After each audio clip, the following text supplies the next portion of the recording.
Hello everyone, आज हम continue करेंगे क्लास 10th का चैप्टर इलेक्ट्रिसिटी। लास्ट लेक्चर में हमने रेजिस्टेंसेस पढ़ लिए थे, उनके कॉम्बिनेशन पढ़ लिए थे, सीरीज एंड पैरेलल।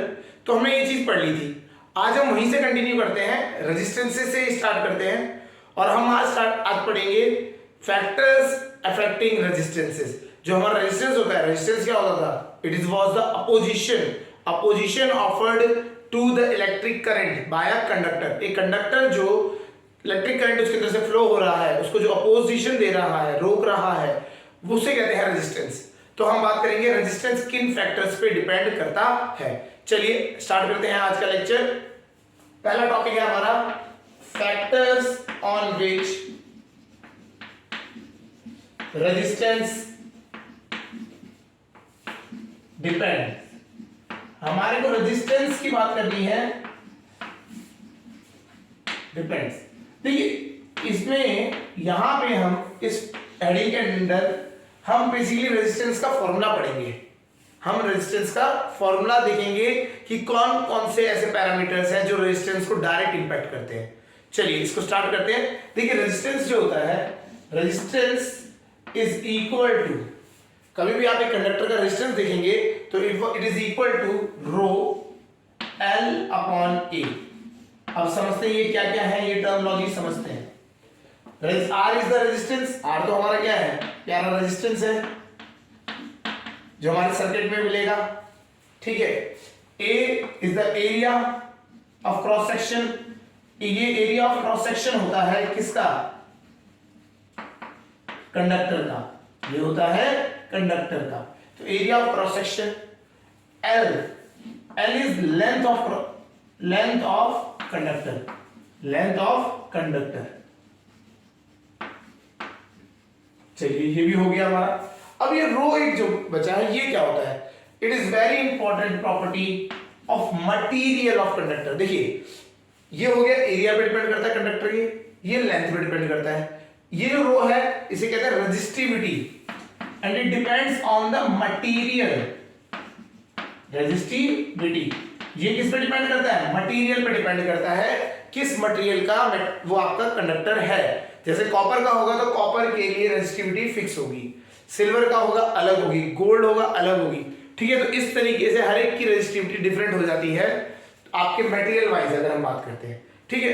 तो हमारा यहाँ पे फॉर्मूला बनता है resistance is equal to resistivity into length of conductor upon area of cross section, ठीक है।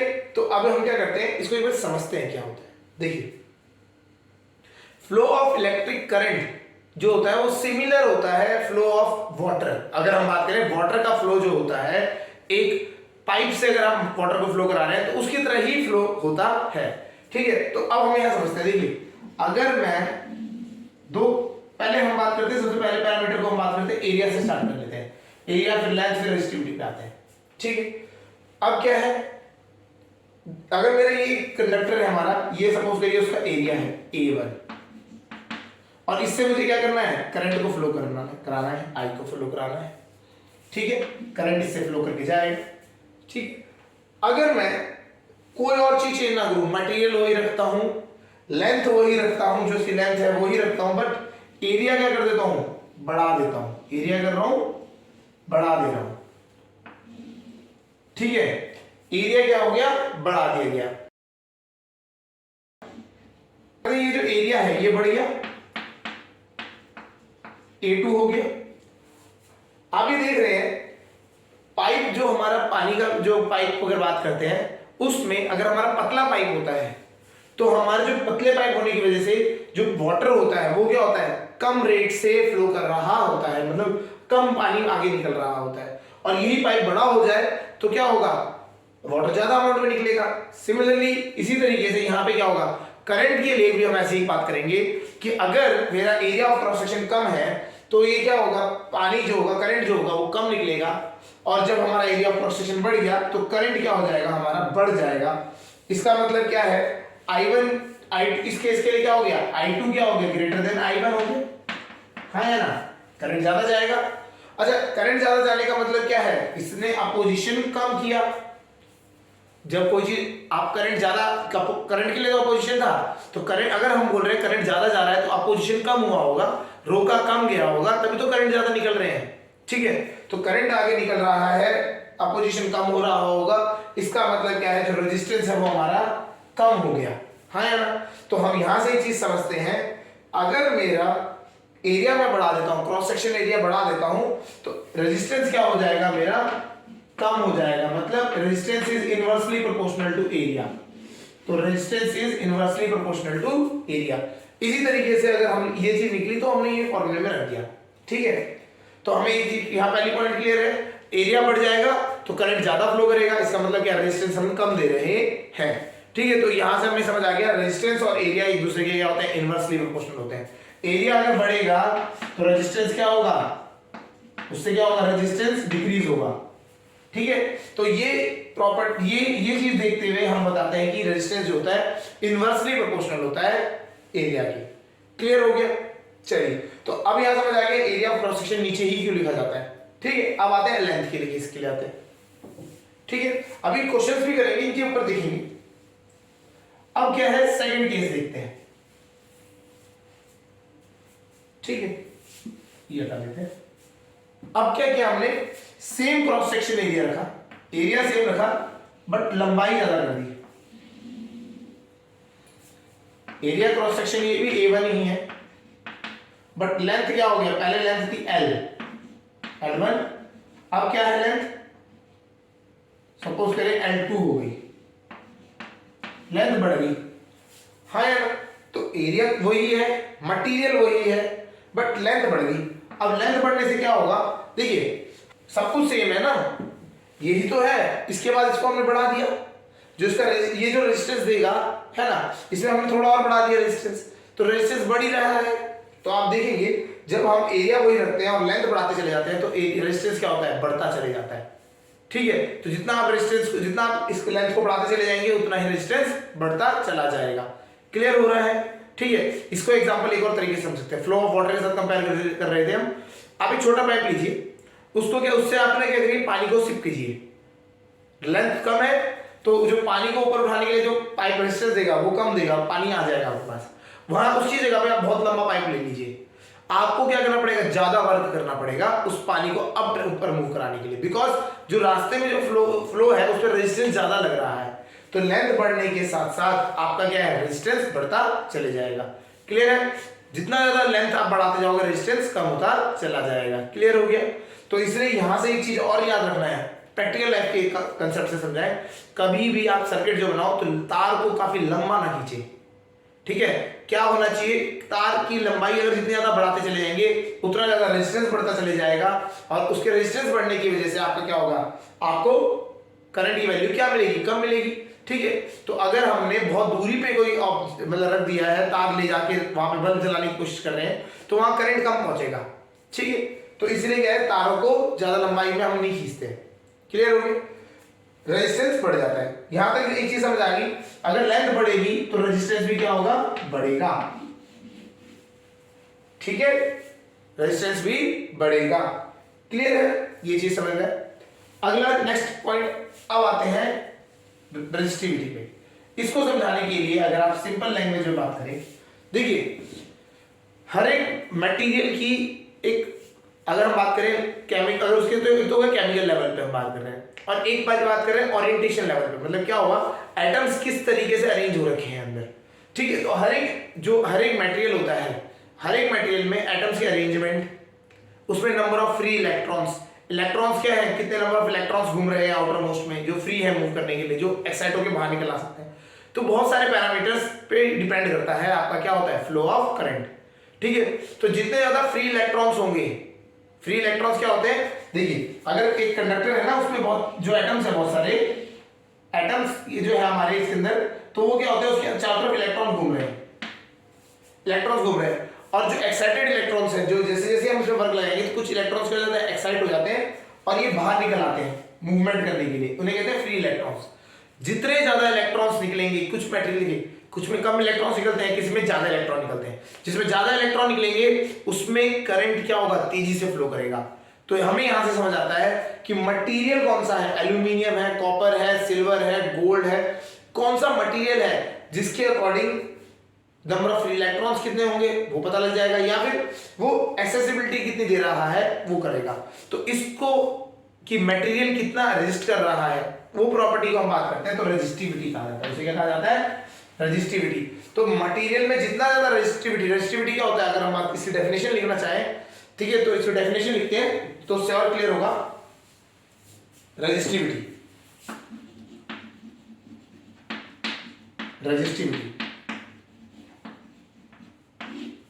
it is the property of the material, ये मटेरियल की प्रॉपर्टी होती है, ये आप जो मटेरियल यूज कर रहे हैं रेजिस्टेंस बनाने के लिए उसकी प्रॉपर्टी है। It is the property of material to oppose the flow of electric current through it, the flow of electric current through it, अपने अंदर से इलेक्ट्रिक करंट को पास करने से, इलेक्ट्रिक करंट थ्रू इट, अपने अंदर से इलेक्ट्रिक करंट को पास ना होने के लिए जो अपोजिशन प्रोवाइड करता है उसकी वो प्रॉपर्टी, इस प्रॉपर्टी की वजह से होता है। ये उस प्रॉपर्टी को क्या कहा जाता है, रेजिस्टिविटी। रेजिस्टेंस की बात करें तो वो क्या, एक अपोजिशन है, ऑफर किया गया है। और रेजिस्टिविटी क्या है, it is the property of the material की प्रॉपर्टी है। सपोज करिए अगर हम बात कर रहे हैं एक कॉपर का वायर है, ठीक है ना, और एक दूसरा एल्यूमिनियम का वायर, तो दोनों की रेजिस्टिविटी अलग अलग होगी। क्लियर है। अगर हम बात कर रहे हैं मटेरियल दोनों का सेम है तो दोनों की रेजिस्टिविटी सेम रहेगी। क्लियर, यहां तक समझ आ गया। चलिए, तो हमें यहाँ पे समझ आ गया रेजिस्टिविटी, एक नई टर्मिनोलॉजी आई हमारे पास, उसे हम कहते हैं कि it is the property of the material to oppose the flow of electric current through it. ठीक है, ये चीज हमें समझ आ गई। तो हमारे को एक चीज समझ आई, तो रेजिस्टेंस आपका हमेशा तीन चीजों पर डिपेंड करेगा, resistivity, length of the conductor and area of the cross section. Clear हो गया। तो ये तीन चीजें हमारे को ध्यान रखनी है। ये तीन चीजें हमारे को ऐसे, और भी फैक्टर्स होते हैं लाइक जैसे टेम्परेचर, लेकिन अभी हम उसकी बात नहीं कर रहे हैं। अभी यहाँ पे हम सिंपल फॉर्मूले की बात कर रहे हैं, हम रेजिस्टेंस के फॉर्मूले की बात कर रहे हैं। तो resistance equal to rho L upon A. Clear है। चलिए, अब इसमें क्वेश्चन देखते हैं कैसे होते हैं। कुछ क्वेश्चन देख लेते हैं, उससे क्या होगा, आपको क्लियर हो जाएगा किस तरीके से आपको इनको अप्लाई करना है और क्या आपसे एक्सपेक्ट करता है क्वेश्चन पूछने वाला आपसे। ठीक है, चलिए, तो पहला क्वेश्चन है, if the length and area of a conductor is doubled, length भी है और एरिया भी क्या कर दिया है, डबल कर दिया है। Find the change in its resistance, उसके रेजिस्टेंस में क्या चेंज आया वो हमें बताना है। चलिए, इसको समझते हैं क्वेश्चन कैसे होता है। इसको कैसे, ऐसे ही क्वेश्चन आएंगे, आपको बता देगा कि एक पैरामीटर चेंज कर दिया गया, लेंथ को डबल कर दिया है, एरिया को डबल कर दिया है, या ट्वाइस कर दिया, थ्राइस कर दिया के नाम से ही आपको पता लगेगा। चलिए, क्वेश्चन क्या है यहाँ पे हम देखते हैं। स्टार्टिंग में हम अपने आप ही मान लेते हैं एक रेजिस्टेंस हुआ होगा हमारे पास आर, एज्यूम कर लेते हैं आर रेजिस्टेंस था। ठीक है, उसकी वैल्यू कितनी हो गई, रो एल अपॉन ए, ये तो है एल अपॉन ए। क्लियर है। अब क्या हुआ, चेंज हो गया रेजिस्टेंस क्या हो गया, चेंज हो गया। कैसे चेंज हो गया, बिकॉज लेंथ एंड एरिया दोनों को क्या कर दिया गया है, डबल कर दिया गया है। लेंथ को भी कितना कर दिया, 2l कर दिया, और एरिया को भी कितना कर दिया, 2a कर दिया। ठीक है, तो बोला find the change in the resistance, कितना चेंज हुआ है रेजिस्टेंस में। आप देखिए ये हो गया, चलो इसको सॉल्व करते हैं। 2 से 2 कैंसिल आउट हो गया, ये कितना है, रो एल अपॉन ए। तो देखिए रेजिस्टेंस की पहले भी वैल्यू कितनी थी, रो एल अपॉन ए ही थी, बाद में भी कितनी ही है, रो एल अपॉन ए। तो इसमें क्या आएगा यहाँ पे answer, no change in resistance, no change in resistance, resistance में कोई भी चेंज नहीं आएगा। ठीक है, ये हमारा सॉल्यूशन हो गया। क्लियर है, इजी है। चलिए, अब क्या है, एक और क्वेश्चन देख लेते हैं, एक और क्वेश्चन देख लेते हैं, ठीक है। चलिए एक और देखते हैं। If the length and radius of a conductor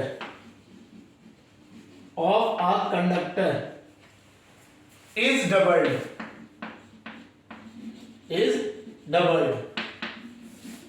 find the ratio of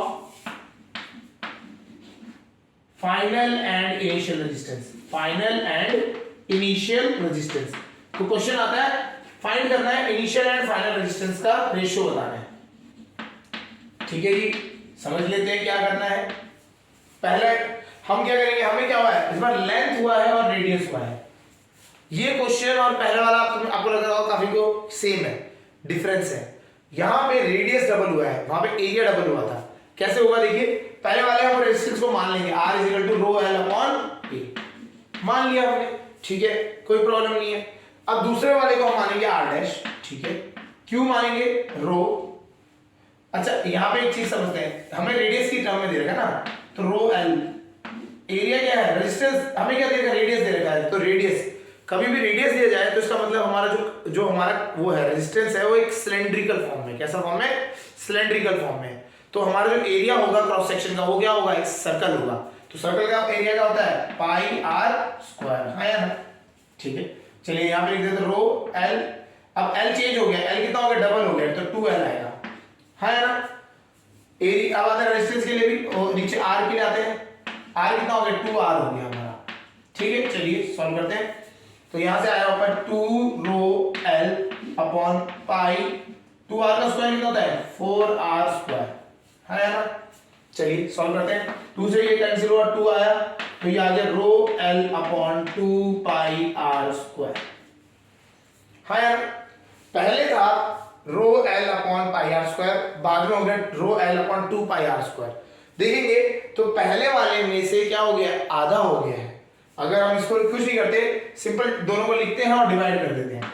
are की वैल्यू लिखते हैं rho L upon pi R square, नीचे आर डैश लिख देते हैं डिवाइड की फॉर्म में, rho L upon 2 pi R square, rho L से rho L cancel, pi R square से पाई आर कैंसिल, ये 2 कहां चले जाएगा, सीधे टॉप में चले जाता है। तो हमारा यहां से आ गया R will be equal to 2 times of R dash, ये तो होगा। और हमें किसका रेशियो पूछा है, फाइनल अपॉन इनिशियल, तो फाइनल कितना था आर डैश अपॉन आर की वैल्यू अगर आप निकालेंगे इट विल बी 1/2, तो हमारा आंसर आ गया 1/2 रेशियो है, ठीक है। कर एक बार यहाँ पे समझते हैं कैसे किया गया है। पहले हमने एज्यूम कर लिया कि रेजिस्टेंस कितना था, पाई रो एल अपॉन ए होता है ना, रो एल अपॉन ए होता है, ए की जगह पे हमने लिख दिया पाई आर स्क्वायर, ए की जगह पे क्या लिख दिया पाई आर स्क्वायर, क्योंकि क्रॉस सेक्शन एरिया क्या होगा हमारा, सर्कल होगा, सर्कल का एरिया कितना होता है पाई आर स्क्वायर होता है, तो ये याद रखना है पाई आर स्क्वायर रख दिया, रो डैश का। अब हमने मान लिया हमने रेड, हमारा देखो हमने आर डैश मान लिया, रेजिस्टेंस रेजिस्टिविटी में कोई चेंज नहीं आया, देखो कहीं पे भी बोला नहीं गया है कि कंडक्टर में चेंज आया, क्योंकि सेम कंडक्टर की बात हो रही है, तो रेजिस्टिविटी चेंज नहीं होगी, ये रो ही रहेगी ना। लेंथ चेंज हुई है, 2 टाइम्स हो गई है, रो ये क्या है आपका पाई, आर की जगह 2R हो गया, उसका होल स्क्वायर रखा, सॉल्व किया, तो ये अपने आप ही आपको सॉल्यूशन मिल जाएगा। क्लियर है। चलिए एक और क्वेश्चन देख लेते हैं। इस टाइप के क्वेश्चन आते हैं तो इनको करा रहे हैं। चलिए अब इस बार क्या करते हैं, लेंथ को और रेडियस को अलग अलग तरीके से चेंज कर देते हैं। कैसे, if length is twice, length is doubled and radius is tripled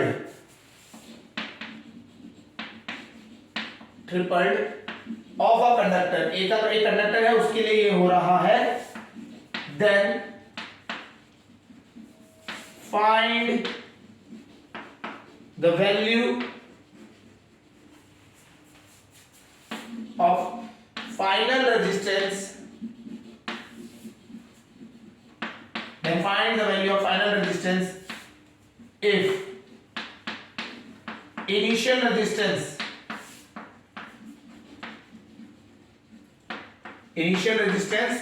was 9 ओम।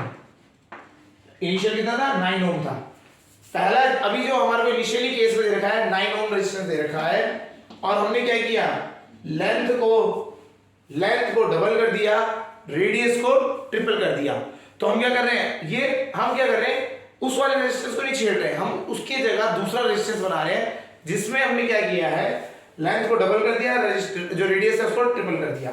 चलिए पहले वाला क्या था, हमने इनिशियल केस मान लिया r, जो कि हमें किसके इक्वल दे रखा है, 9 के बराबर दे रखा है, लेकिन हम उसको मान लेते हैं rho l अपॉन a की जगह पे क्या आ जाएगा इस बार, पाई r स्क्वायर। इतना तो हम समझ गए हैं, ये 9 हो गया है ना, ये फर्स्ट केस आया हुआ। ठीक है, दूसरी बार में हम r डैश मानेंगे, r डैश कितना हो जाएगा, रो l की जगह पे कितना आ जाएगा इस बार, l चेंज हो गया, कितना हो गया, डबल हो गया, तो 2l हो गया है ना। और रेडियस कितना हो गया, रेडियस इज थ्राइस, ट्रिपल मतलब बेसिकली 3 गुना कर दिया, पाई 3r का होल स्क्वायर। ठीक है, चलिए करते हैं, कुछ होगा पर कटेगा तो है नहीं, 2 तो बाहर रहेगा, रो l अपॉन 3 का स्क्वायर, 9 बाहर आ जाएगा, पाई r स्क्वायर। ठीक है, ये हमारे को नया रेजिस्टेंस मिल गया। अगर आप देखें, हमने रो l upon pi r square की वैल्यू कितनी दे रखी है, हमें 9 दे रखी है, कितनी दे रखी है, 9 दे रखी है। तो इस पूरे की वैल्यू हमें कितनी दे रखी है, 9 दे रखी है, तो हम इस पूरे की वैल्यू पे क्या कर देंगे, 9 रख देंगे। तो हमारा सॉल्यूशन का अगर हम आंसर की बात करें तो इट विल बी 2/9 into 9, 9 से 9 कैंसिल हो गया।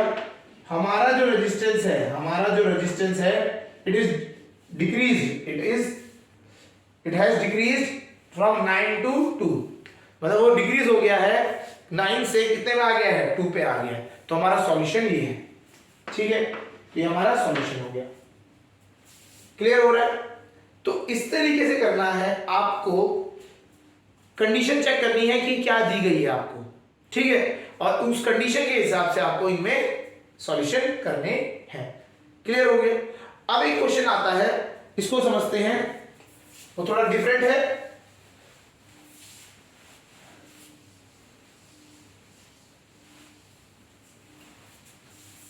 चलिए इसको क्या, उसको समझते हैं कैसे क्या करना है क्वेश्चन में।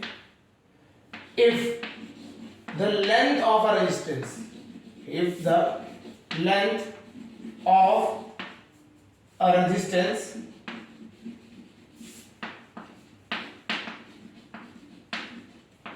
is elongated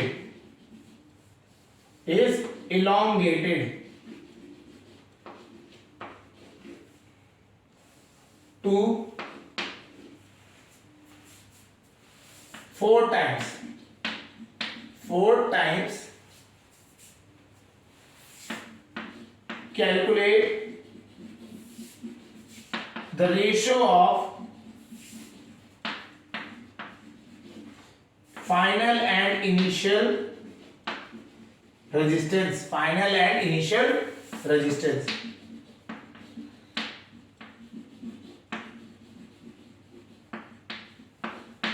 क्या है इसको समझते हैं, सॉल्यूशन देखते हैं। अब इस बार क्वेश्चन क्या है, इस बार अलग है। पहले क्या हो रहा था, हमारे पास एक रेजिस्टेंस दिया जाता था, उसके कंपैरेटिवली हम दूसरा एक रेजिस्टेंस बनाते थे। अब यहां क्या किया गया है, रेजिस्टेंस, उसी रेजिस्टेंस को क्या कर दिया, इलोंगेटेड, ठीक है, उसको हमने क्या कर दिया, इलोंगेटेड कर दिया। इलोंगेटेड मतलब उसी को हमने क्या कर दिया, खींच दिया है। अब देखते हैं कैसे होगा। पहले वो रेजिस्टेंस ऐसा कुछ था, इतने मतलब अगर मानते हैं कंडक्टर की तरह था, इस तरीके से था। ठीक है, इसकी लेंथ जो थी, अगर हमने मान ली L लेंथ थी, और जो इसका एरिया है वो A मान लेते हैं, कितना था, A था। अब इसी को क्या किया गया है, खींच दिया गया है, और लेंथ को क्या कर दिया गया, 4 टाइम्स कर दिया, तो लेंथ होगी आपकी 4L। अच्छा, जब हम एक ही इसी को खींचेंगे तो इसका एरिया क्या हो जाएगा, कम नहीं हो जाएगा, बिकॉज A डैश हो जाएगा एरिया। कम क्यों हो जाएगा ये समझते हैं। देखिए जब भी आप खींचते हैं वायर को, वॉल्यूम तो कांस्टेंट रहेगी, इसकी वॉल्यूम और उसकी वॉल्यूम कांस्टेंट रहेगी, तो होगा क्या, जब लेंथ बढ़ेगी तो एरिया क्या होगा, कम होगा, ठीक है ना। तो इसी तरीके इसी कंसेप्ट को याद रखते हुए हमें इस क्वेश्चन को सॉल्व करना है, हमें इस क्वेश्चन को देखना है। चलिए कैसे है देखते हैं। इसकी वॉल्यूम क्या थी इनिशियली, अगर एरिया को चलो हम वैसे रख देते हैं पाई आर स्क्वायर की फॉर्म में, तो एरिया क्या थी इसकी वॉल्यूम में, pi R square into L, ये इसका वॉल्यूम था, हाँ यार। इसका initial volume pi R square into L था, हाँ यार। चलिए और यही वॉल्यूम सेम रहेगा इस वाले के लिए भी, नए केस के लिए भी। क्या है उसके लिए, हम मान लेते हैं रेडियस कितना हो गया, आर डैश हो गया, पाई आर डैश का स्क्वायर इंटू एल कितनी हो गया, एल की जगह चेंज होगी 4l, कितना हो गया 4l, है यार। चलिए अब सॉल्व करते हैं। l से l कैंसिल, पाई से पाई कैंसिल, हमें मिल गया R square is equal to 4 times of R dash square, है ना। तो हम इसको taking under root on both side, जैसे अंडर रूट लेंगे ये r बचेगा, ये 2 बचेगा और ये r डैश बचेगा, तो हमें यहां से एक रिलेशन मिल गया। ये हमें रिलेशन पहले क्या करना पड़ेगा, ढूंढना पड़ेगा, और उसके बाद ही हम क्या कर पाएंगे, क्वेश्चन को सॉल्व कर पाएंगे। देखिए अब हमें पता लग गया लेंथ तो कितनी हो गई, 4 टाइम्स हो गई, और रेडियस क्या हो गया, वो अगर हम बात करें नया radius r dash is equal to r/2, आधा हो गया, ठीक है। चलिए कोई नहीं, लिखते हैं फॉर्मूला, लिखते हैं इन दोनों के लिए, यहां तक समझ आ गया होगा। चलिए कैलकुलेट तो करना है, यहां से इसको हटा देते हैं, ठीक है। तो हमें पता लग गया हमारा जो r था, जो पहले था रेडियस, वो ट्वाइस था बाद वाले के, है ना। तो ये हमें एक रिलेशन और मिल गया। चलिए तो हम कैसे सॉल्व करते हैं, हम बोलते हैं कि हमने एक रेजिस्टेंस मान लेते हैं, initial resistance was r rho l upon a क्या था, पाई r स्क्वायर, है ना। फाइनल रेजिस्टेंस क्या हो गया, r डैश, ठीक है। रो रेजिस्टिविटी तो वही रही, मटेरियल तो वही था, चेंज तो हुआ नहीं। लेंथ हो गई 4 times 4l upon pi, r क्या हो गया, r हो गया हमारा नया r डैश हो गया, r डैश का स्क्वायर, r डैश का स्क्वायर, हाँ यार यही तो हुआ। चलिए इसकी वैल्यू को रखते हैं 4 रो l अपॉन, हम क्या करते हैं इस पर, देखिए r की वैल्यू 2r डैश, है ना। तो कोई भी ऊपर वाली इक्वेशन है नीचे वाली में से किसी भी एक आपको चेंज कर सकते हैं। चलिए हम नीचे वाले में रख देते हैं पाई, इसको r डैश की जगह पे क्या रखा जाएगा, r/2 का होल स्क्वायर। जैसे इसको सॉल्व करेंगे 2 का स्क्वायर होगा 4, 4 और ऊपर जाएगा, 4 4 16 रो l upon pi r square. तो फाइनल जो रेजिस्टेंस है वो है 16 रो l upon pi r square, initial था रो l upon pi r square. तो इनिशियल और फाइनल देखते ही समझ आ रहा है, अगर रेशियो निकालने के लिए बोलता है फाइनल अपॉन इनिशियल, तो r डैश अपॉन r, जो r डैश है वो 16 टाइम्स हो गया इनिशियल से, तो कितना हो गया 16 अपॉन 1, तो रेशियो क्या है 16 अपॉन 1। तो इस तरीके से कभी भी क्वेश्चन आता है आपके पास कि हमने क्या किया, उसी को जो हमारा कंडक्टर है उसको हमने एक्सटेंड कर दिया, ठीक है, या उसका रेडियस, अगर हमने रेडियस बढ़ा दिया, तो हमें क्या करना है, पहले कंपेयर करना है वॉल्यूम्स को, दोनों की वॉल्यूम सेम रहेंगी। वॉल्यूम सेम होने की वजह से हमें क्या करना पड़ेगा, एक रिलेशन निकल जाएगा, हाइट का होगा या तो लेंथ का होगा या तो रेडियस का होगा, दोनों को हमें वापस उसी कंडीशन में लेके आना है, पुट करना है, रेडियस का रेशियो निकालना है। तो ये यहाँ पे एक चीज समझ आ गई होगी। तो जितना भी हमारा जो रेजिस्टेंस का कंसेप्ट होता है उसमें ये 3 फैक्टर जरूरी है, रो l अपॉन a, ठीक है। चलिए एक क्वेश्चन है,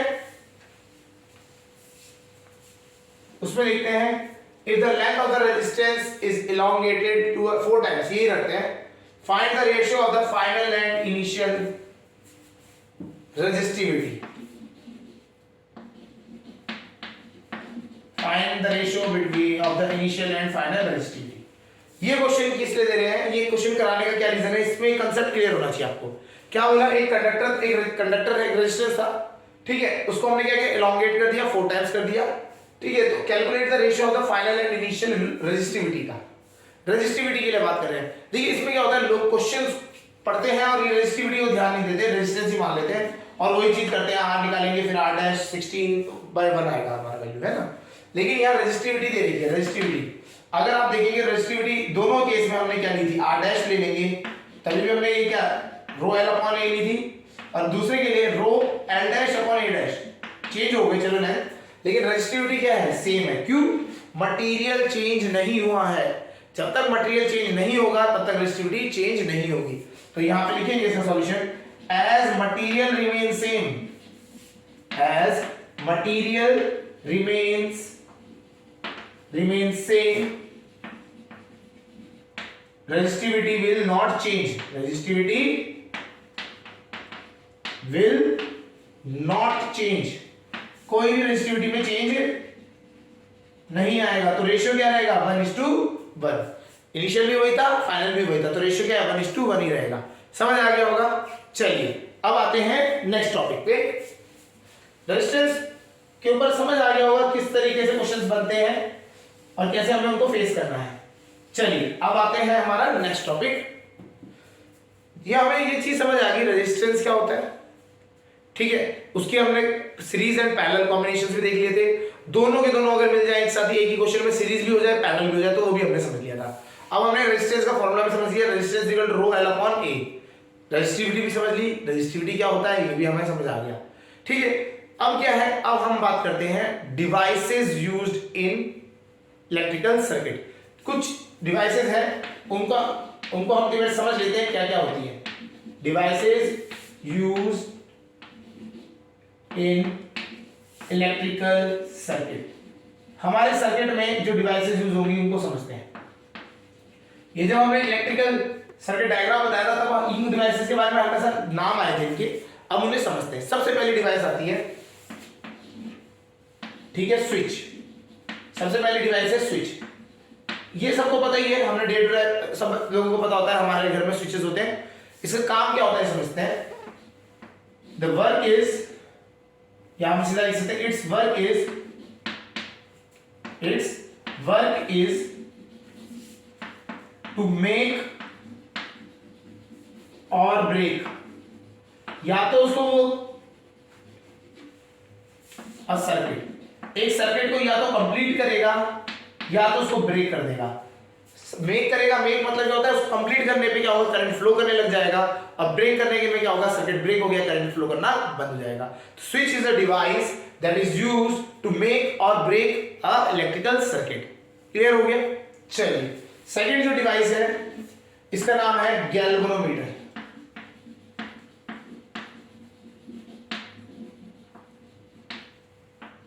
गैल्वेनोमीटर, जब भी आप लैब में जाएंगे तो ये वहां पे आपको मिलेगा, फिजिक्स लैब में जब जाएंगे जहां पे इलेक्ट्रिकल एक्सपेरिमेंट्स होंगे तो इलेक्ट्रिकल डिवाइसेस के वहां पे पड़ी होगी, तो वहां पे आपको एक ऐसा डिवाइस मिल सकता है, अलग अलग शेप्स का आता है, राउंड हो सकता है या फिर ऐसे भी हो सकता है, ठीक है। तो इसमें क्या है, ऐसे इस टाइप से रहेगा आपका, देखिए, तो आपका जो ब्लॉक सा टाइप का रहेगा और यहाँ पे दो टर्मिनल होंगे, एक दो टर्मिनल्स होते हैं, यहाँ पे आपको वायर को लगाना होता है, ठीक है। बीच में जी लिखा होगा, साइड में जी लिखा हो सकता है या फिर यहाँ बीच में लिखा हो सकता है, कहीं पे भी जी लिखा होगा, दैट इज गैल्वेनोमीटर। क्या होता है इस गैल्वेनोमीटर का खास बात कहते हैं, सुई आपकी बिल्कुल स्ट्रेट रहती है, ठीक है। आप जब करंट इसमें फ्लो करेंगे तो ये सुई बेंड करती है, इधर उधर डिफ्लेक्शन शो करती है, तो ये हमें क्या करती है, ये डिवाइस, ये क्या, इसका काम क्या होता है, ये इसका काम है to detect the flow of current. इसको ये छोटा सा भी अगर करंट मूव करता है, बहुत सेंसिटिव होगी, हल्के हल्के मूव भी करती रहती है, ठीक है। तो अगर हमारे करंट फ्लो कर रहा है सर्किट में हल्का सा भी, तो ये उसको क्या कर देगी, डिटेक्ट कर देगी। तो इसका वर्क समझते हैं, the work is to detect the flow of electric current in the circuit. जी इसका सिंबल होता है, ठीक है। और हम अगर हमने सर्किट डायग्राम में बात करें तो ये इस तरीके से लिखा जाता है, जी से, ठीक है। चलिए इट्स वर्क, अगर हम बात करें सबके वर्क की बात कर रहे हैं यहाँ पे, its work is to detect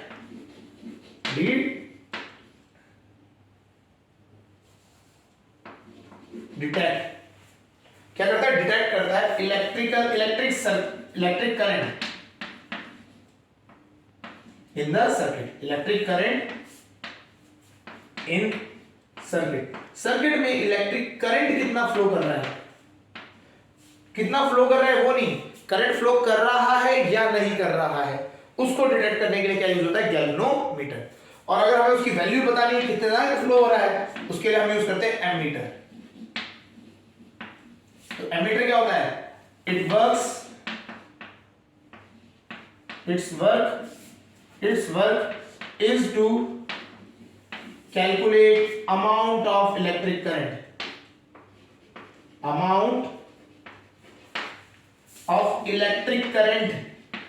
कितना करंट फ्लो कर रहा है, कम कर रहा है, उसकी वैल्यू कितनी वैल्यू है वो बताना होता है। Its work is to calculate amount of electric current in the circuit,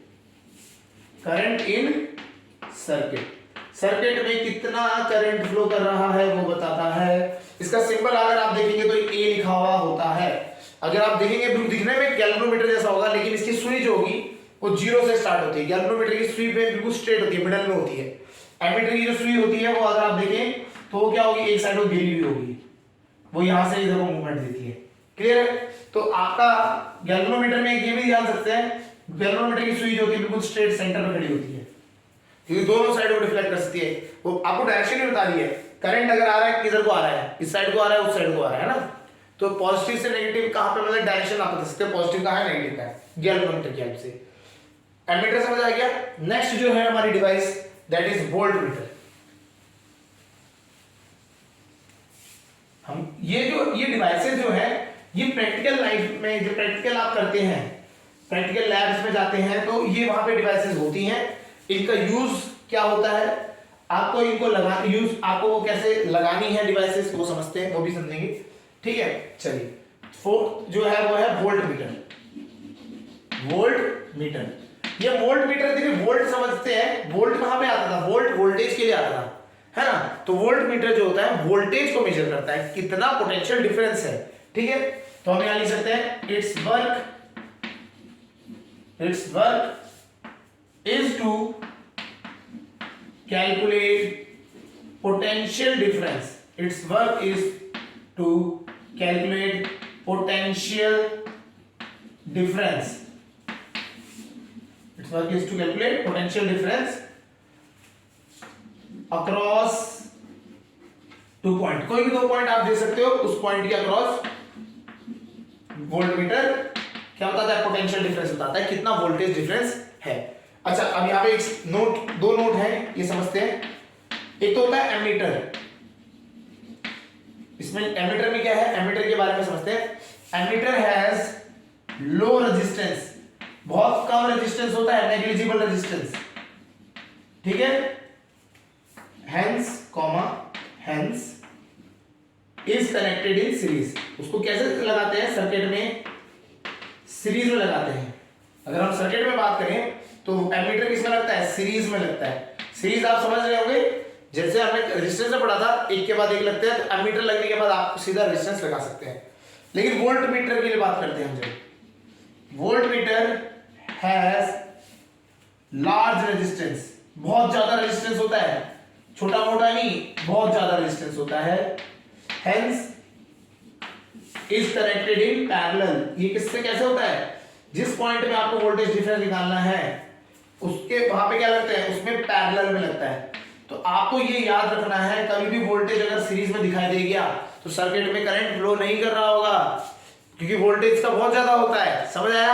आपको क्या है, आपको देखना है, अगर वोल्टमीटर जो है हमेशा कहां होना चाहिए, पैरेलल में होना चाहिए। पैरेलल हम समझते हैं ना, जैसे हमने बात की थी रेजिस्टेंस में, ये हमारा रेजिस्टेंस है, तो वोल्टमीटर क्या होगा, इसके पैरेलल लगा होगा ऐसे। ठीक है, सीरीज में लगा हुआ मिल गया, सीरीज मतलब यहां पे, इसके यहां मिल गया लगा हुआ, तो ये गलत है। एमीटर मिल सकता है वहां पे, लेकिन वोल्टमीटर कहां होगा, पैरेलल में होगा हमेशा। ठीक है, चलिए, तो डिवाइस समझ आ गई, वोल्टमीटर। नेक्स्ट डिवाइस के बारे में बात करते हैं। डिवाइसेस बहुत सारी हैं, हम बात कर रहे हैं मेजर, जो जनरली आपको देखने को आती है। आपका प्रैक्टिकल जब वाइवा होता है तब आपसे पूछी जाती है, ये उनकी बात हो रही है। ठीक है, नेक्स्ट जो है आपका rheostat.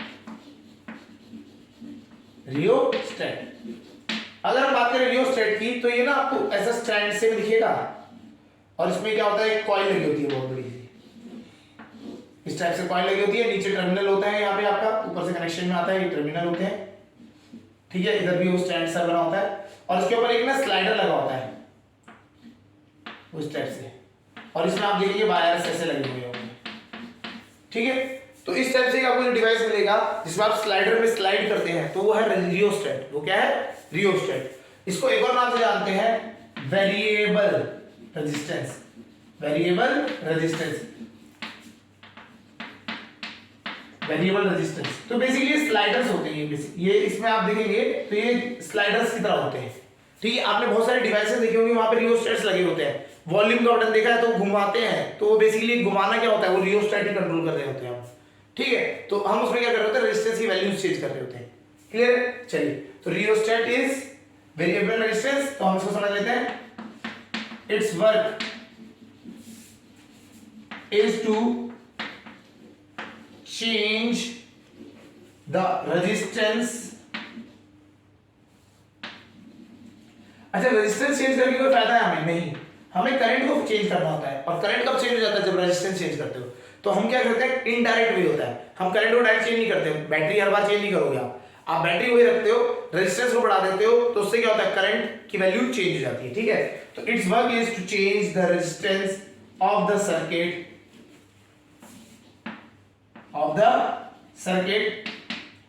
comma to change the value of current। तो ये इंपॉर्टेंट है, ये समझना है क्या होता है, क्या इनडायरेक्टली क्या होता है, वैल्यू ऑफ करंट चेंज हो जाती है। To change the value of current in the circuit, उस सर्किट में वैल्यू चेंज कर देता है करंट की वैल्यू ही चेंज हो जाती है। ये देखिए, ये फोटो याद रखना है, फोटो मतलब आप समझ सकते हैं, वहां जाएंगे आपको साफ दिख जाएगा ऐसा मूव करने वाला, ठीक है। ये होते हैं, बहुत सारे डिवाइसेस मिलेंगे आपको। आप जब अभी 12th में जब पढ़ेंगे तो पोटेंशियोमीटर होता है, वो एक आपको दिखेगा, तार सा होते हैं, तार लगे होते हैं, गिटार जैसा लकड़ी के वुडन ब्लैंक पे ऐसे तार लगे होते हैं। मीटर भी जो होता है सिंगल तार लगा होता है, ठीक है। तो बहुत सारी डिवाइसेस होती हैं, अभी हम उसकी बात नहीं कर रहे हैं, हम ये बात कर रहे हैं जो जनरल में आती है, क्लियर। चलिए, अब हम बात करते हैं नेक्स्ट टॉपिक पे आते हैं। ये डिवाइसेस थी, इनको समझाना जरूरी था प्रैक्टिकल पॉइंट ऑफ व्यू से। आपके जो लैब में प्रैक्टिकल्स होते हैं, वाइवा होते हैं, है ना, तो उनमें जरूरी होता है, क्योंकि आपका क्या होता है, at the end of the year एक वाइवा तो होगा ही होगा, क्योंकि बोर्ड का वाइवा है ना, तो उस तरीके से होता है। चलिए, अब आते हैं नेक्स्ट जो है हमारा, हम बात करते हैं जूल्स लॉ ऑफ हीटिंग, या फिर हम बात करते हैं जूल्स लॉ, क्या कहते हैं सीधा, है ना, हीटिंग, और एक और नाम से जाना जाता है heating effect of electric current. अगर हम बात करें, ये ना लिखे जूल्स लॉ ऑफ हीटिंग की जगह, ये कह सकते हैं heating effect of electric current, दोनों की दोनों हेडिंग के अंदर आता है, heating effect of electric current.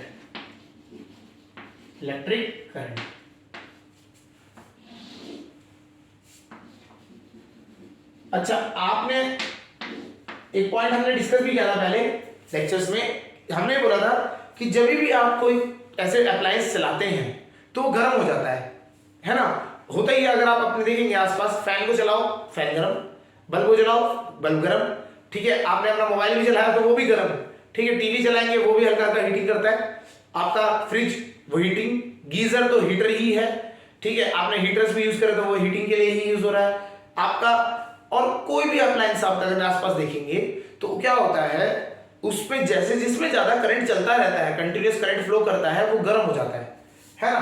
तो उसको हम उसके लिए वही पढ़ना चाह रहे हैं हम यहाँ पे, heating effect of electric current. और इसको किसने दिया था, जूल्स ने दिया था, तो इसको हम जूल्स लॉ ऑफ हीटिंग भी कहते हैं, क्लियर। तो इन्होंने क्या बोला, इन्होंने बोला जूल्स ने कि आपका जो करंट है, जब आपका एक सर्किट में फ्लो करता है तो क्या होता है, वो हीट प्रोड्यूस करता है, ठीक है। और जो हीट प्रोड्यूस होती है, तो हम यहां लिख लेते हैं, when electric current flows through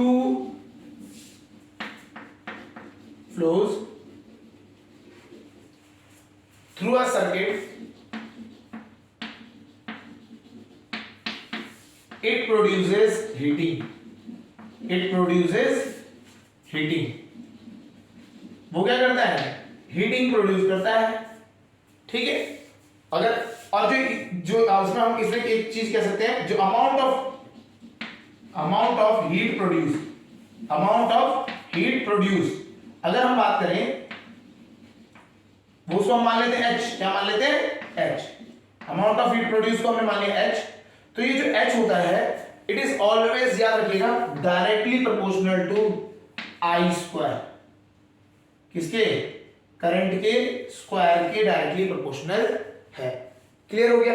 तो हीट प्रोड्यूस जो होती है वो तीन फैक्टर्स पर डिपेंड करती है। फर्स्ट, हीट जो होती है डायरेक्टली प्रोपोर्शनल है आई स्क्वायर, आई स्क्वायर मतलब करंट का स्क्वायर, ठीक है। सेकंड, हीट जो है डायरेक्टली प्रोपोर्शनल है रेजिस्टेंस, सर्किट में कितना रेजिस्टेंस है उस पर डिपेंड करती है, ठीक है। और जो थर्ड है वो है हीट कितने टाइम तक के लिए करंट को फ्लो कराया गया, heat directly proportional to time. चलिए लिख लेते हैं, आई इज करंट, आई क्या है, करंट है, आर हमारा रेजिस्टेंस है,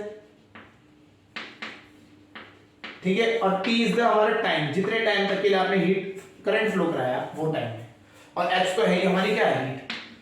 तो उन्होंने जूल्स ने ये कहा था कि when electric current flows through a circuit it cause heating करेगा, and the amount of heat produced is directly proportional to I square, current के स्क्वायर के डायरेक्टली प्रोपोर्शनल है। Second, directly proportional to resistance.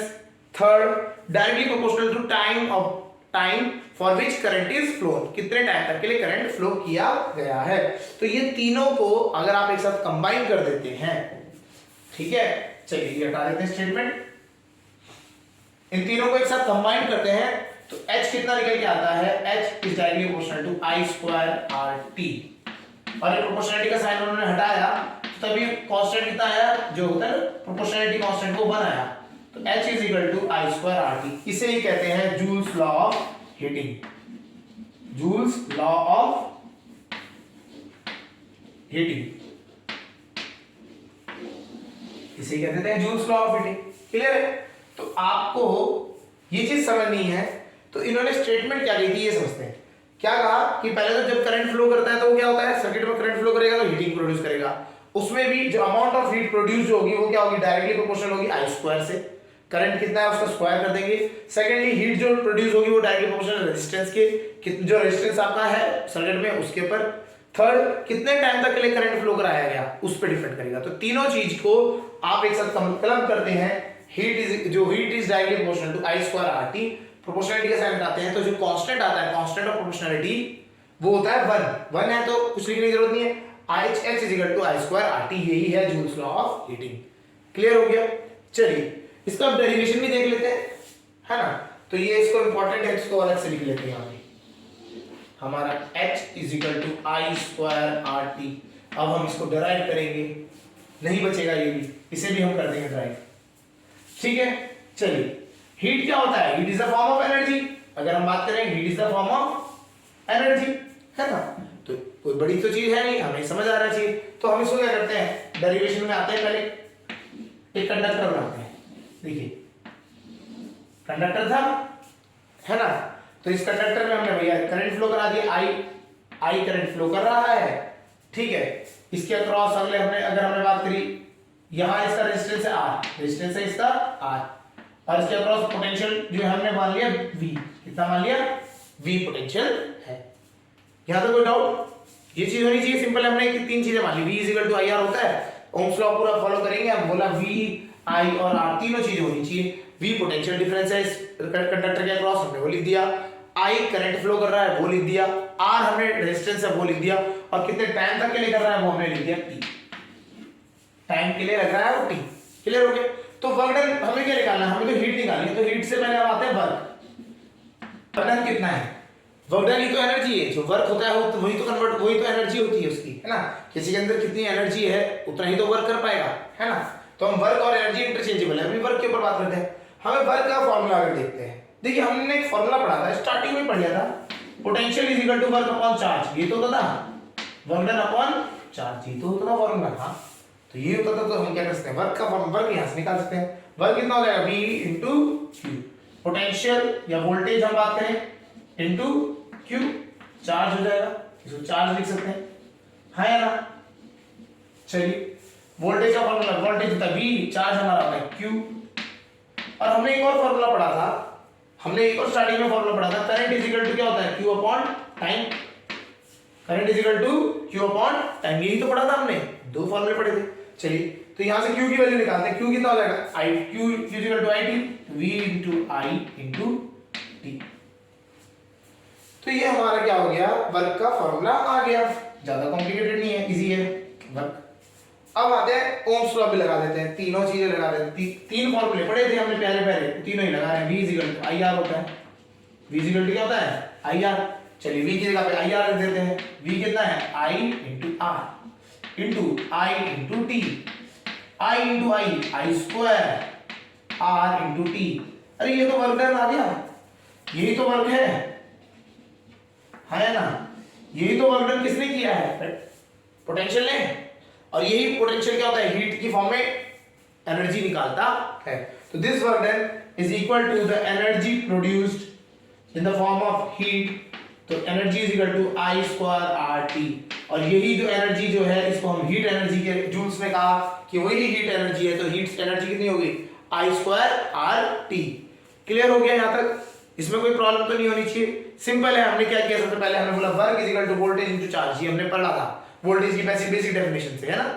फिर हमने बोला charge भी हमने पढ़ा था, चार्ज क्या होता है, charge is equal to I current into time, ये भी हमने बेसिक डेफिनेशन करंट की उससे। फिर ओम्स लॉ भी लगा दिया, ओम्स लॉ लगा दिया, V is equal to I R, V is equal to I R लगाया, तो तीनों को लगाया, फॉर्मूलों को सॉल्व किया, तो हमारे को वर्क की अगर हम बात करें वैल्यू आ गई आई स्क्वायर आर टी आ गई। एनर्जी हमारी वर्क के टर्म की इक्वली होती है, तो एनर्जी कितनी आ गई, आई स्क्वायर आर टी। यही एनर्जी किस में कन्वर्ट हो रही है, हीट की फॉर्म में निकल रही है, रेडिएट हो रही है, तो H is equal to I square R T. इसी को कहा जाता है जूल्स लॉ ऑफ हीटिंग। समझ आ गया होगा, तो ये पूरा सेटअप समझ आ गया किस तरीके से हमने करना है। चलिए अब जो नेक्स्ट आता है वो आता है पावर का कंसेप्ट। ये तो हो गया वर्क, है ना, एनर्जी भी निकल गई, तो अब हम आते हैं पावर पे।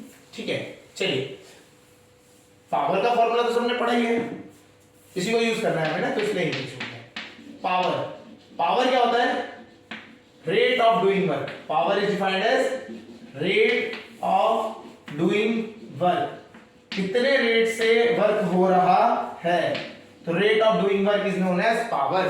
Power is equal to rate of doing work. तो रेट क्या होता है, अगर सिंपल बात करें तो पावर का फॉर्मूला याद रखना है हमें, power is equal to work upon time, work upon time कह सकते हो, या फिर वर्क इज एनर्जी, तो एनर्जी अपॉन टाइम, दोनों में से कोई भी फॉर्मूला लगा दें, एनर्जी अपॉन टाइम, ये इसका फॉर्मूला। ये वर्क थोड़ा सा ठीक है, तो वर्क करिए, ये तो था एनर्जी अपॉन टाइम। कहीं एनर्जी दिख रही है, हाँ, और इसमें टाइम भी दिख रहा है, ठीक है। तो हम क्या करते हैं, एनर्जी अपॉन टाइम डिवाइडिंग, किसी फॉर्मूले को दोनों साइड टाइम से डिवाइड कर देते हैं, तो एनर्जी अपॉन टाइम क्या होता है, पावर, ये तो है पावर, और ये क्या हो गया, I square R T upon T, तो ये टी से टी कटा तो कितना आ गया, I square R, I square R, तो ये पावर का फॉर्मूला हो गया आई स्क्वायर आर। क्लियर हो गया, चलिए तो हमारे को एक फॉर्मूला मिला पावर का आई स्क्वायर आर, ठीक है जी। चलिए अब इसको देखते हैं, इस फॉर्मूले से बहुत सारे फॉर्मूले निकाल सकते हैं। यहां पे समझ आ गया होगा पावर कैसे निकालते हैं। तो पावर का फॉर्मूला अगर हम अभी समझे, तो power is equal to, power के फॉर्मूले को सब सही से समझते हैं, क्या होता है, आई स्क्वायर आर, ये तो हमारे को फॉर्मूला मिल गया, ठीक है। अब ओम्स लॉ को अगर हम समझे, ये देखिए ये कब आता है आई स्क्वायर आर, ये आया हीटिंग से। ये जो ये पावर क्या है, ये हीटिंग की पावर है, कि power of heating by resistance. कौन हीटिंग करता है, रेजिस्टेंस ही करता है। तो रेजिस्टेंस की जो हीटिंग पावर है, जब आपको पूछा जाए कितनी हीट प्रोड्यूस करेगा पर यूनिट टाइम, तो पावर पूछी गई आपसे, तब आप फॉर्मूला लगाओगे I square R T. Second case हमें पता है V is equal to I R होता है, क्या होता है, V is equal to I R. अगर हम यहां से V, ये जो I है, I की वैल्यू रख दें, I इज इक्वल टू कितना हो जाएगा, V अपॉन R, है ना। तो ये पावर का फॉर्मूला चेंज हो जाएगा थोड़ा सा, I की जगह क्या जाएगा, V स्क्वायर अपॉन R, और मतलब R स्क्वायर होगा और R से R कट गया, तो ये आ गया V स्क्वायर अपॉन R। अगर हम सीधा ही लिख देते हैं, power is equal to V square upon R, है ना। तो ये फॉर्मूला बन गया एक नया फॉर्मूला। अच्छा, अब ये वाला फॉर्मूला कब यूज होना है, देखिए जब भी हमारे अप्लायंसेस बनते हैं, फॉर एग्जांपल बल्ब बन गया, फ्रिजेस, रेफ्रिजरेटर, ये सब बनते हैं, तो वो क्या होता है, उसमें क्या होता है, हमारे को पावर की यूनिट भी समझते हैं, पावर यूनिट होती है वॉट, क्या होती है, वॉट। तो हम जब बल्ब खरीदने जाते हैं, आपने देखा होगा बल्ब खरीदने जाते हैं तो वोल्टेज का बहुत हिसाब होता है, 9 वाट का बल्ब दे दो आप हमें, है ना। आप जाते हो तो दुकान में जाओगे, आप बोलोगे 9 वाट का बल्ब दे दो, ठीक है। उसके बाद 12, मतलब ऐसे आप वॉट के वॉट बताते हो कि वॉट की चाहिए, तो हम पावर बताते हैं, हम उसे क्या बताते हैं, पावर। और जब हम इंडस्ट्री में बात करें, इंडस्ट्रियल पर्पज पे जहां मैन्युफैक्चरिंग हो रही है, तो वो क्या करता है, वो उसे पता है आपके कितने वॉट का बनाना है, ठीक है। वोल्टेज उसे पता है कि इतना आपके घर में यूज हो रही है, तो उसके हिसाब से वो क्या निकालता है, रेजिस्टेंस।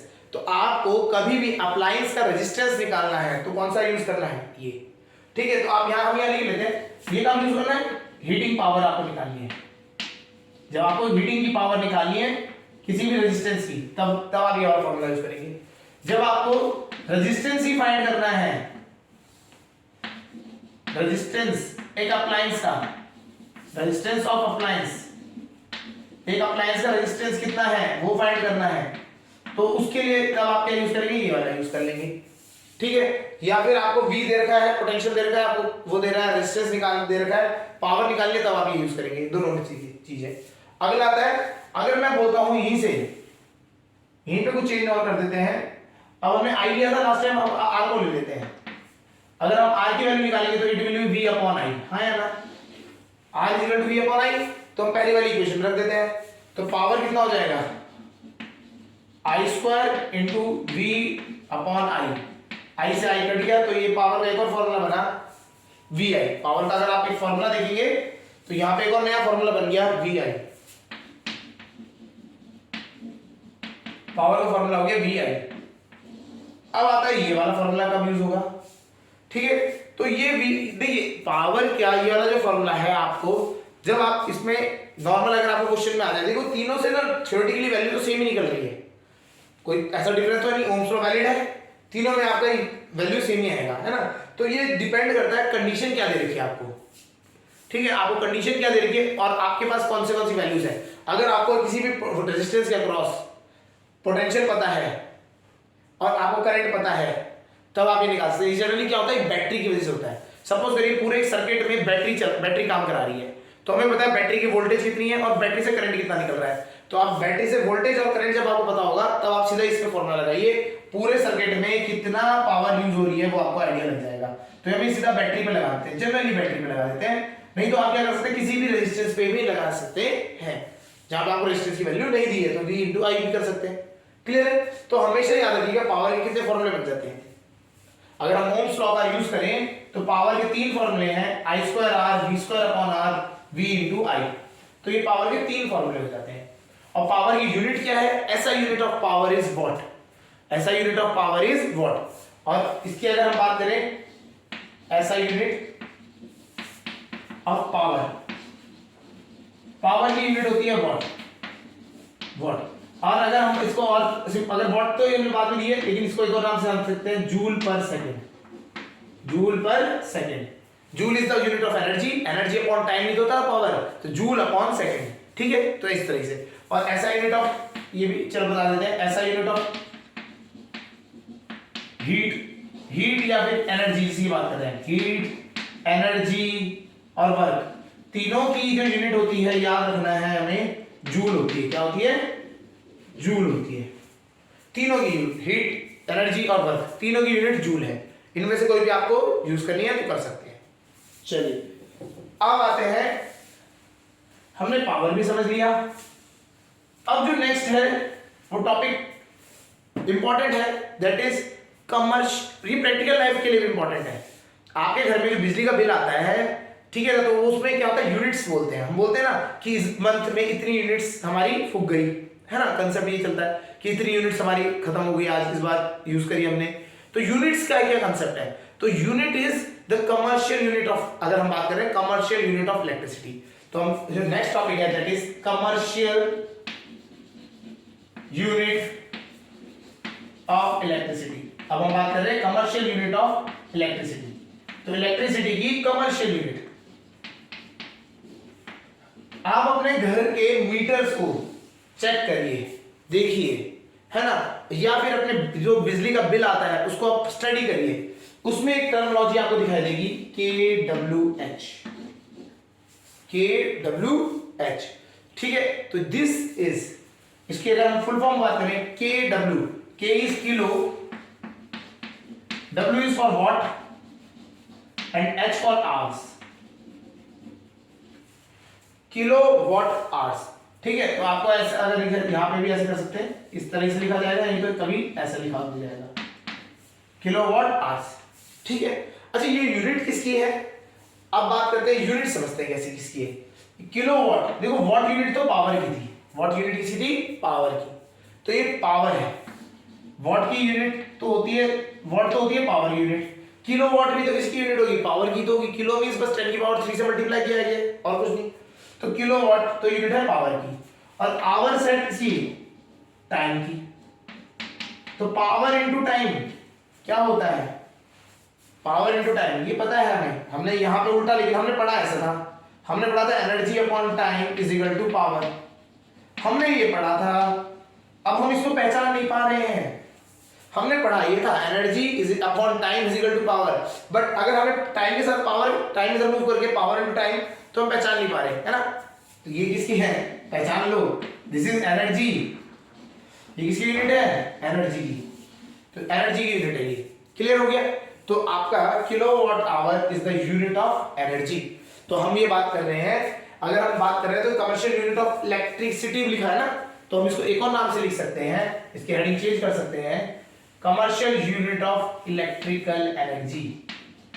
हमारे घर में हम किससे कर रहे हैं, इलेक्ट्रिकल एनर्जी की बात कर रहे हैं। तो दोनों में से कोई भी चीज अगर आपको पूछी जाए तो आपको पता होना चाहिए, इट इज किलोवाट आवर, समझ आया होगा। Kilowatt hour is the unit of electrical energy. चलिए अब होता कैसे है, वन, अगर हम बात करें, अब आप एक थोड़ा सा कंफ्यूजन होती है, एनर्जी की यूनिट तो जूल हुआ करती थी ना, अभी हमने जस्ट बताया, इससे पहले ही बताया ऐसा यूनिट इज जूल, लेकिन किलोवाट आवर कहां से आ गया, kilowatt hour is a made up unit, बनाई गई है, जो आपको बिजली का बिल आए उसके कैलकुलेशन के लिए हमारी ये बनाई गई है, ठीक है, नहीं तो इसकी यूनिट जूल में ही होनी चाहिए। तो हम बात करते हैं किलो, 1 किलोवाट आवर, क्वेश्चन आता है 1 kilowatt hour is equal to dash joule, कितने जूल होते हैं ये बताइए, क्वेश्चन इज कितने जूल होते हैं, 1 किलोवाट आवर में कितने जूल होते हैं। चलिए देखिए 1 किलोवाट लिखते हैं, किलोवाट, किलो मींस 10 की पावर 3, वॉट, तो ये वॉट हो जाएगा, इनटू वॉट होने के बाद आवर इनटू आवर्स, आवर्स में नहीं चाहिए होता हमें जूल, हमें टाइम सेकंड में चाहिए होता है, ठीक है ना, तो सेकंड्स में कन्वर्ट करते हैं, एक आवर में कितने सेकंड्स होते हैं, 3600 सेकंड्स, है ना, क्लियर हो गया। चलिए जो न्यूमेरिकल वैल्यूज है उनको अलग कर देते हैं, 3600।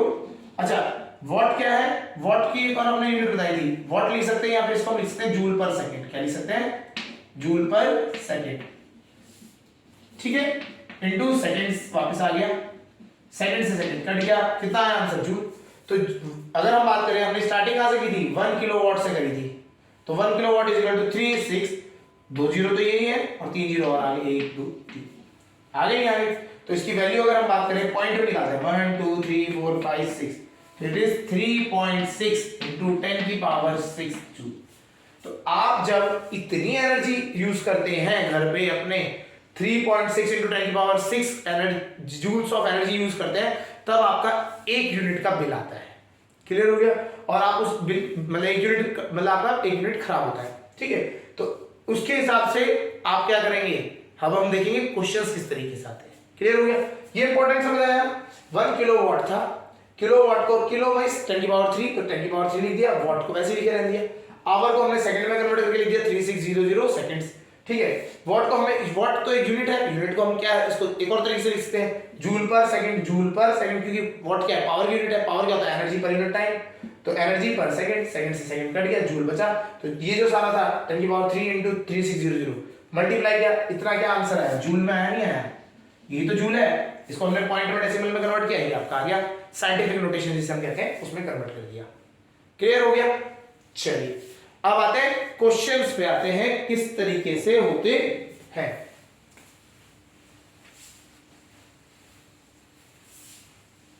तो आपके घर में जो बिजली का बिल आता है वो इन किलोवाट्स से ही निकाला जाता है। ठीक है, मीटर वो कैलकुलेट कर लेता है कि कितनी एनर्जी है। अगर वो 3.6 इंटू 10⁶ जूल ऑफ एनर्जी आप कंज्यूम कर लेते हो तो 1 यूनिट वो बढ़ा देता है। ठीक है, चलिए क्वेश्चन देखते हैं। In a household there are following devices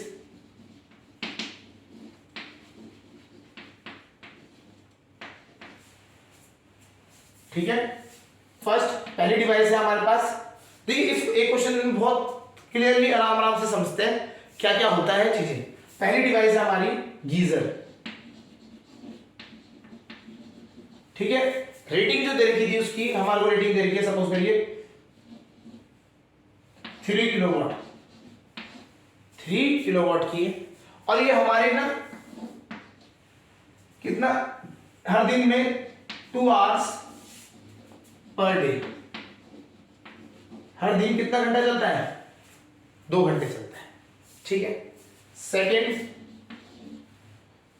ठीक है, कितने क्वांटिटी में लिख लेते हैं इसकी ना, तो 1 गीजर है, कितने क्वांटिटी लिख देते हैं 1 गीजर। एक गीजर है क्वांटिटी में कितने किलोवाट का? 3 किलोवाट का। और वो कितनी यूनिट, कितनी अगर बात करें कितने टाइम तक चलता है? 2 घंटे पर डे। ठीक है, चलिए आपके यहां 40 बल्ब्स है, 40 बल्ब्स है। ठीक है, इसकी यूनिट है वो है हमारी सपोज 9 वाट के बल्ब्स है। कितने? 9 वाट के बल्ब्स है। कितने घंटे चलते हैं? शाम को चलते होंगे अराउंड मान लेते 4 आवर्स, 4 आवर्स तक चलते हैं ऑन एन एवरेज, मान ली 4 आवर्स पर डे। ठीक है, क्लियर। और एक और ले लेते हैं, 4 फैन है, फैंस है। इसकी जो है आपको दे रखी जो रेटिंग है वो आपने मान ले लेते हैं हम अपना अप्रोक्सीमेट 50 वाट, हाइपोथेटिकल कर देते हैं 50 वाट। और चलता कितने हैं दिन में? 8 आवर्स पर डे, हर दिन में 8 आवर्स चलता है। हाइपोथेटिकल क्वेश्चन है, कोई रियल लाइफ से इंसिडेंस नहीं। ठीक है, अब क्वेश्चन क्या है? If 1 unit cost 4 rupees, 4 rupees, rupees का सिंबल बना लेते हैं, 4 rupees. Calculate monthly bill, calculate monthly bill, पूरे मंथ का बिल देखना है हमें। चलिए क्वेश्चन समझ आते हैं, समझाते हैं वापस। एक आपने हाउस होल्ड लिया, उसमें आपने क्या किया? खाली 3 डिवाइसेस को आप कैलकुलेट कर रहे हो। क्या है? एक तो गीजर चल रहा है, उसकी यूनिट है, आपकी रेटिंग है 3 किलोवाट की, और दिन में 2 घंटे चलता है ऑन एन एवरेज। ठीक है, 40 बल्ब्स है 9 वाट के, 4 घंटे चलते हैं हर दिन, ये मान लिया। 4 फैन है 50 वाट के, 8 आवर्स पर डे चलते हैं। और हमें बताना है इन पूरे का महीने का बिल कितना आएगा अगर 1 यूनिट की कॉस्ट 4 रुपए है। 1 यूनिट की कॉस्ट आपको 4 रुपए देनी है, तो आपका मंथली बिल कितना आएगा इनके वजह से, खाली इन तीनों की वजह से। ठीक है, चलिए तो हम बात करते हैं। अब हमें यहां समझना है कैसे इसको अप्रोच कैसे करते हैं इस क्वेश्चन को। अप्रोच करना बहुत इंपॉर्टेंट है, कैसे अप्रोच करना है वो समझते हैं। पहली बात हमें क्या करना है, ये जो डाटा दिया गया है इस डाटा को सारे के सारे अप्लायंसेस का हमें क्या निकालना पड़ेगा? पर डे का कंजम्पशन निकालना पड़ेगा, पर डे का कंजम्पशन निकालना पड़ेगा इन किलोवाट आवर। किसमें आएगा? किलोवाट आवर में। देखिए कैसे, पहला आता है सॉल्यूशन, देखते हैं, देखते हैं। ठीक है, यहां देखते हैं गीजर, गीजर के लिए अगर आते हैं, गीजर की हमारे को यूनिट्स देखनी है ना, यूनिट्स किस बात है? किलोवाट आवर में। पावर कितनी है? किलोवाट में, और टाइम किसमें? आवर में रखना है, याद रखना है। यूनिट में अगर हम पावर की बात कर रहे हैं तो किलोवाट में रखनी है, और जो टाइम है वो आवर में रखना है। तो कितना हो गया? Per day. अगर हम बात कर रहे हैं पर डे, हर दिन का हिसाब देख रहे हैं, पर डे का। गीजर का कितना हो जाएगा पर डे? देखिए गीजर का पर डे कितना हो जाएगा? 3, कितने हैं? एक ही तो गीजर है, इंटू 1, ठीक है, और इंटू 2, तो कितना आ जाएगा 6 किलोवाट आवर। 6 किलोवाट आवर एक दिन का कितनी पावर, कितनी एनर्जी यूज कर रहा है 6 किलोवाट आवर। ठीक, जूल में कन्वर्ट करने की जरूरत नहीं है हमें, 6 किलोवाट आवर करने की बात हो रही है। तो एक दिन में 6 किलोवाट आवर यूज कर रहा है। किलोवाट आवर कितनी होती है, यूनिट्स की बात करें तो 6 यूनिट्स, कितनी बात हो गई 6 यूनिट्स कर रहा है। क्लियर है। सेकंड, अच्छा गीजर के लिए हुआ ना, नहीं इसको टेबल को थोड़ा सा सही करते हैं। यहां पे लिखते हैं पर डे, और यहां पे पहले हमने लिख दिया, पहले गीजर का कर दिया। ठीक है, फिर आता है अपना बल्ब्स। नेक्स्ट कौन है हमारा, बल्ब्स के लिए आते हैं, और फिर आएगा फैन के लिए। ठीक है, बल्ब्स कितने बल्ब्स है 40। अच्छा, पावर की यूनिट किसमें रखनी है, किलोवाट में। किसमें रखनी है, किलोवाट में। तो किलोवाट में करने के लिए 9 को किलोवाट में कन्वर्ट करना है, वाट को तो 10⁻³ से मल्टीप्लाई करना पड़ेगा। देखिए एक वाट में, 1 किलोवाट में 1000 वाट होते हैं, लेकिन अगर एक वाट को किलोवाट में कन्वर्ट करना है तो 10⁻³ से मल्टीप्लाई करना पड़ेगा। तो 9 × 10⁻³ से मल्टीप्लाई कर दिया, 40 है इंटू 1 ही कर दिया, और आवर्स देखो 4, कितने 4। तो इसकी वैल्यू निकालेंगे, कितना आएगा देखते हैं। 4 9 36, 36 इंटू 4 144, 144 इंटू 0 10⁻³ से, तो ये आ गया 1.44 किलोवाट, 1.44 किलोवाट आवर। ठीक है, आप इसको कैलकुलेट करेंगे इनको। ठीक है, तो 9 4 4 36 और 4 4 16 69 अच्छा सीधा ही आ गया, 69 144। ठीक है, इंटू 0 हो जाएगा 1440 हो जाएगा, 1440 डिवाइडेड बाय 1000, तो करेंगे तो कितना जाएगा 1.44। तो कितनी यूनिट फूक रहा है, ये आ रही है 1.44। तो 40 बल्ब्स मिलके भी कितनी यूनिट्स जा रही है आपकी 1.44। नेक्स्ट केस आता है फैंस के लिए। कितने फैंस है, 4 फैन है। पावर रेटिंग कितनी है 50 वॉट। वॉट को किस में कन्वर्ट करना पड़ेगा, किलोवाट में, 10⁻³ से, इनटू कितने घंटे चलता है 8। चलिए सॉल्व करते हैं, 4 5 20, 200 हो जाएगा, और 200 इंटू 8 8 16। ठीक है, 1600 डिवाइडेड बाय 1000 करेंगे तो 1.6, कितना आ गया 1.6 किलोवाट आवर। तो यूनिट कितनी होगी 1.6, कितनी यूनिट होगी 1.6। तो टोटल यूनिट अगर आप बात करोगे, अगर हम बात करें टोटल यूनिट, तो टोटल यूनिट क्या हो जाएगी, इन सबकी ऐड कर देंगे। एक दिन में कितनी यूनिट आती है पूरी टोटल, देखिए ऐड करेंगे 6 7 8 9, तो 9.04 यूनिट्स एक दिन में कितनी आती है 9.04 यूनिट्स। कंसेप्ट समझिए कैसे करना है आपको। पर जो जो डिवाइसेस दे रखे हैं, गीजर, बल्ब, फैन, तो हर एक का क्या निकालना है, पर डे कंजम्पशन निकालना है यूनिट का, पर डे निकालना है। और ध्यान क्या रखना है, वॉट की जगह पे वॉट में होगा तो किलोवाट में कन्वर्ट करना है, और आवर में होगा, सेकंड्स में होगा या मिनट्स में होगा तो उसको आवर्स में कन्वर्ट करना है। तो ये दोनों कन्वर्ट करके आपको ऐसे ना निकालनी है यूनिट्स। यूनिट्स निकालने के बाद टोटल यूनिट्स आ जाएंगी, कितनी आ गई, एक दिन में होगी 9.04। तो एक मंथ में कितनी होगी, 1 मंथ में कितनी हो जाएगी, इसको मल्टीप्लाई बाय 30 कर देते हैं, 9.04 इंटू 30। जैसे करेंगे 4 12 2 1 327, कितनी आ गई 271.2 यूनिट्स। कितनी यूनिट आ गई 271.2 यूनिट्स। कितनी यूनिट्स आपकी जा रही हैं, क्लियर है। तो बिल कितना आएगा, अगर हम बिल की बात करें तो बिल सीधा आएगा, बिल में क्या है, जितनी यूनिट्स है आपकी 271.2 इंटू पर यूनिट का कॉस्ट कितना है 4, बस आपको मल्टीप्लाई करना है, आ जाएगा आंसर। 4 2 8, 4 2 4, 7 2 8 8 2 10।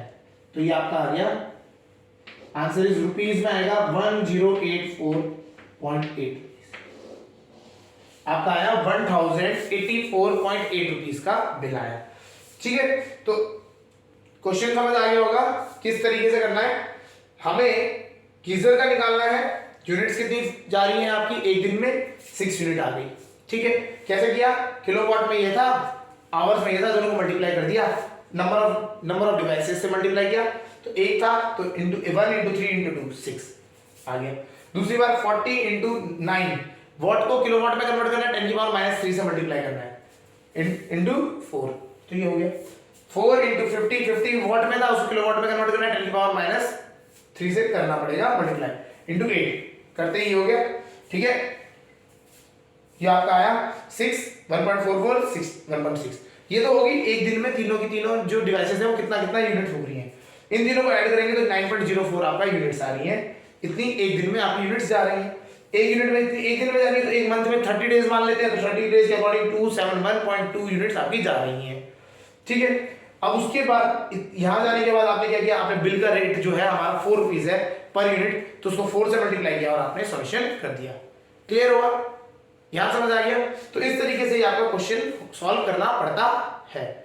ठीक है, ये बहुत ज्यादा बड़ा है क्वेश्चन हो गया। चलिए एक और क्वेश्चन ले लेते हैं जिससे छोटा सा क्वेश्चन भी होता है, एक आइडिया लग जाएगा। ये समझ आ गया होगा तो वेल एंड गुड, अगर नहीं तो एक बार थोड़ा बेसिक से क्वेश्चन से एक बार देखते हैं तो जिससे कि आपको आइडिया लगे। ठीक है, वापस calculate monthly bill, calculate monthly bill bye 100 bulbs. कितने बल्ब्स हैं? 100 bulbs of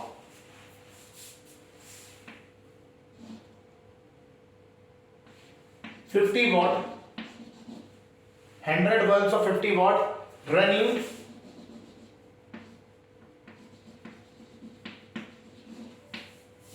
10 hours daily.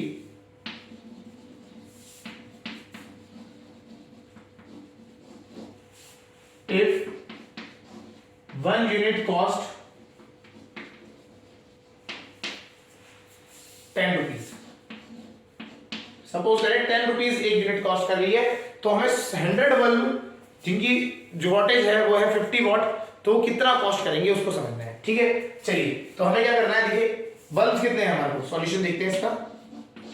Bulb है हमारे पास 100 बल्ब है। ठीक है, यूनिट उसकी वॉटेज कितनी है, वॉटेज इज 50 वॉट, तो वॉटेज इज 50 वॉट। ठीक है, और एक दिन में कितना चलते हैं 100 आवर्स, तो 10 आवर्स, 100 आवर्स तो नहीं होगा, एक दिन में तो 24 आवर्स से कम ही होंगे, 10 आवर्स। और कितना रुपीस है रेट यहाँ पर 10 रुपीज पर यूनिट। ठीक है, छोड़िए वो अभी आप देखते हैं। चलिए कितना यूनिट आप एक दिन में फूकते हैं, एक दिन में देखते हैं फॉर वन डे के लिए बात करते हैं, तो 100 है बल्ब, तो 100 से मल्टीप्लाई किया। वॉट है, वॉट को किलोवाट में कन्वर्ट करने के लिए डिवाइड बाय 1000, सीधा ही आता डिवाइड बाय 1000 लिख दीजिए या 10 की पावर -3 से मल्टीप्लाई लिख दीजिए, दोनों में से कोई भी चीज आपको करना चाहे कर सकते हैं। इनटू 10 ये हो गया। तो एक दिन में आपने कितनी वोल्टेज कितनी यूनिट फूकी वो आपका आ गया यहां से 1 2 3 1 2 3, तो ये आ गया आपकी 50 यूनिट्स, बहुत ज्यादा नहीं आ गया, अच्छा 50 यूनिट्स। ठीक है, 50 यूनिट्स आपने आपकी ये चलेगी।